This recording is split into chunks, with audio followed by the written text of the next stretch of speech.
observed one day in an infant classroom, and I want to tell you what I saw. When I entered, there was a teacher sitting on the floor, and she had 4 little people with her. And I'd say they were between the ages of 6 months and 8 months. One was sitting on her lap, one was laying on a shaggy carpet next to her, and 2 others, I would say probably 8 months, were sitting on the rug, listening to the teacher as she read them a story. And then, as I watched, she started singing a song, and I won't remember exactly how the song goes, but it was the one, roll over, roll over. And as she entered the first verse of the rollover song, the little person that was sitting on her lap, she took him and laid him on the rug and rolled him over as she sang, roll over, roll over. And then she continued the song, and when she entered the second verse, she took the little girl who was laying on the carpet, and during roll over, she rolled the little girl over. And they were smiling and even cooing with her just a little bit. And as she entered the third verse of the song, she took one of the little people that were sitting on the rug and she laid him on his stomach and gave him a little push, and he rolled over. Roll over, roll over, she kept singing. And this is the thing that amazed me. When she got into the fourth verse of the song, the last little girl that was sitting on the rug, when the teacher said, roll over, that little person just took herself and flipped and rolled herself over. It was so amazing and made me realize babies think.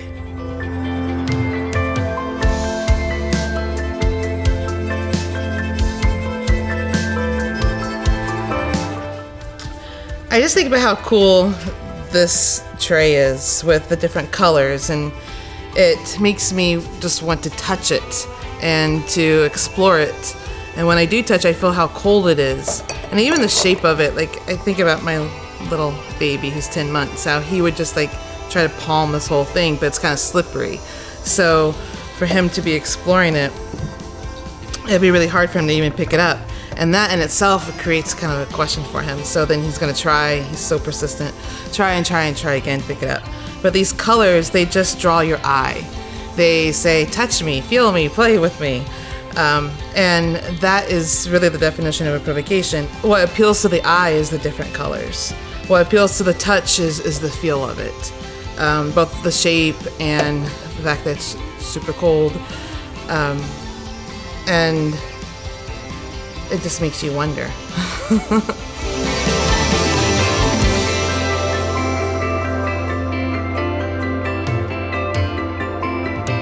You know, an infant is thinking when they are concentrating on something, when you can see those big thoughts going on in their minds.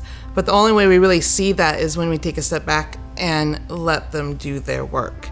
And so oftentimes adults want to interrupt or engage with infants because they're fun. And when they smile at you, it's awesome. But really when we see babies as thinkers, we also respect them and have to be like, this is their work. Let's watch what they do with this item that they have. And we also allow for them to have a little bit more freedom because we know that they can figure things out.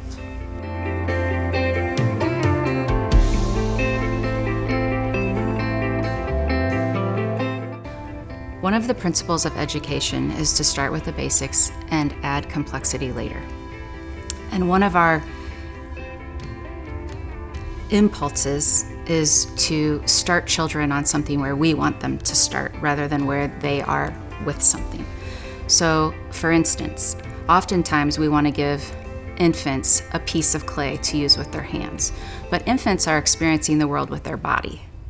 And so what we know when we think about the principles of start with something basic and then add complexity later, and we think about the development of an infant, is that often we just give them a hunk of clay and let them climb on the clay and roll on the clay and touch the clay and experience it with their whole body, because that is marrying the development of the child and what they need with the principle of learning, which is start basic, the whole thing, not a specific task for the clay.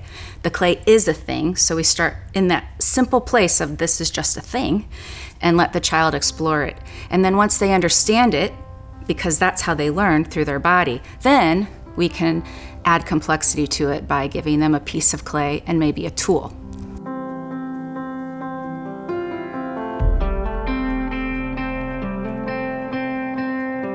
I think we all come to our work with children with preconceived notions and ideas. And being open to learning and growing and seeing things from new perspectives is what allows us to be effective.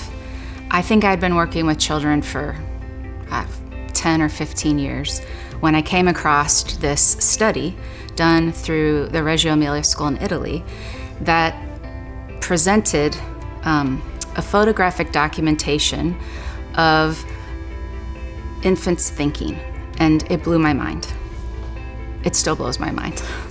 So there's a picture of a maybe 8-month-old child sitting on the lap of her teacher, and the teacher has a watch on. And it also shows that there's a catalog.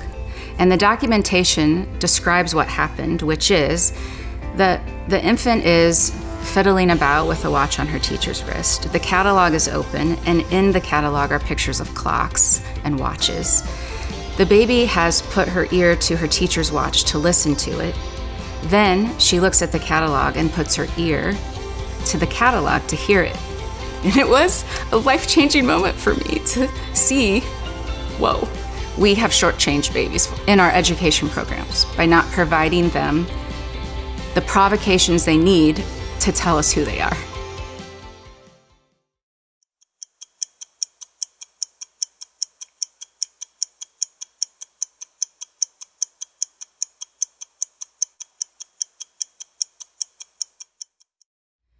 I think when teachers have moments of realizing who their children are, we call those aha moments.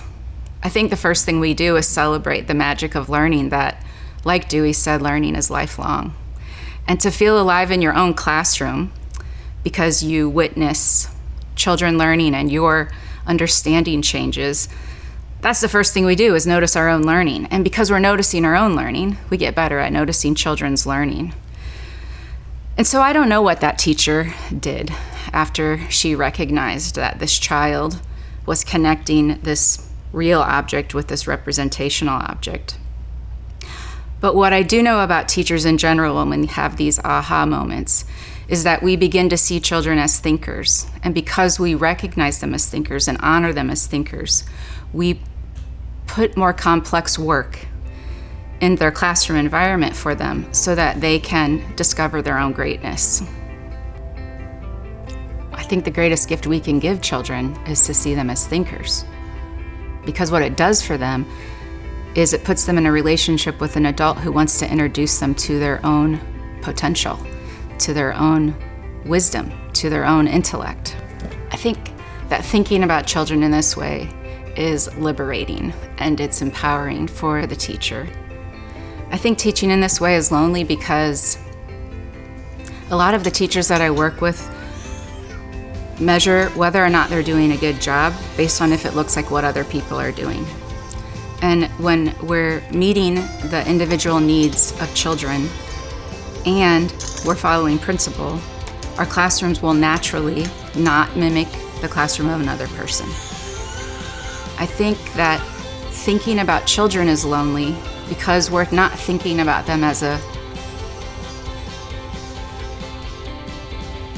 commodity. We're thinking about them as a human being.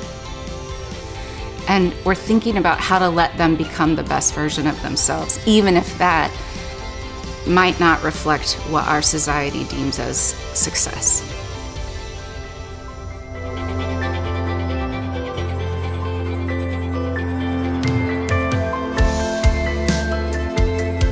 So maybe if an infant teacher's really intrigued by these ideas, the place to start is with a piece of paper to observe for thinking. So to sit down and to write down what you see the child doing, hear the child doing, and then ask yourself, where is the evidence of thinking?